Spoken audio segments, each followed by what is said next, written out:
और अब वो खबर जो पश्चिम एशिया में बारूदी हलचल को और ज्यादा बढ़ा सकती है। कल सुबह ठीक 9 बजे इजराइल के नेगेव रेगिस्तान में अचानक जमीन हिलने लगी। लोग समझ ही नहीं पाए ये कुदरत का कहर है या किसी साजिश की दस्तक। एलार्म बज उठे, अफरा तफरी मच गई और कुछ ही मिनटों में पूरे इजराइल में एक सवाल तैरने लगा, क्या यह सिर्फ भूकंप है या कुछ और। रिक्टर पैमाने पर इसकी तीव्रता 4.2 थी। 100 किलोमीटर तक झटके महसूस किए गए। नेगेव से लेकर मध्य इजराइल और यरूशलेम के उत्तर तक जमीन ने साफ संकेत दिया कि कुछ तो गड़बड़ है।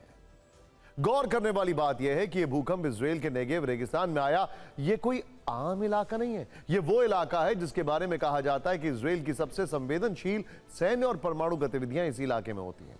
और दावा किया जाता है कि इजराइल की डिमोना न्यूक्लियर फैसिलिटी भी यहीं है। इजराइल भले ही खुद को परमाणु शक्ति आधिकारिक रूप से घोषित न करता हो, लेकिन पूरी दुनिया जानती है उसके पास न्यूक्लियर क्षमता है।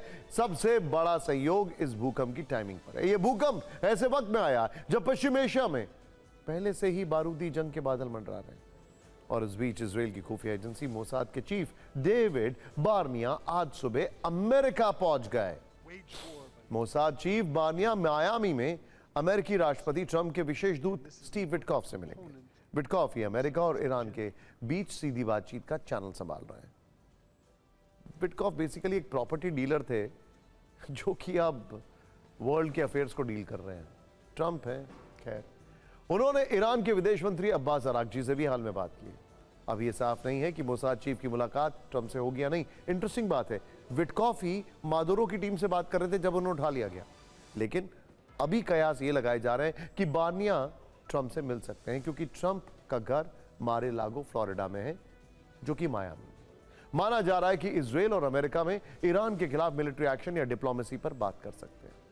एक तरफ ईरान अमेरिका में युद्ध के बादल है, तो दूसरी तरफ खमनेई राज से नाराज करोड़ों की आवाम पिछले 20 दिन से उग्र प्रदर्शन कर रही है। सैकड़ों शहरों में लोग घरों से बाहर आ गए हैं। बड़ी बात यह है कि अब खमनेई के गार्ड्स प्रदर्शनकारियों को रोकने के लिए सीधे बुलेट फायर कर रहे हैं। पिछले 20 दिनों में ईरान की सेना ने लाशों का अंबार लगा दिया है और कुछ घंटों पहले ही प्रदर्शनकारियों पर गोलियां बरसाई गई। महिलाओं को बंदूकों के बट से मारा जा रहा है। ईरान से आ रही तस्वीरें चिंताजनक है और विचलित कर सकती है।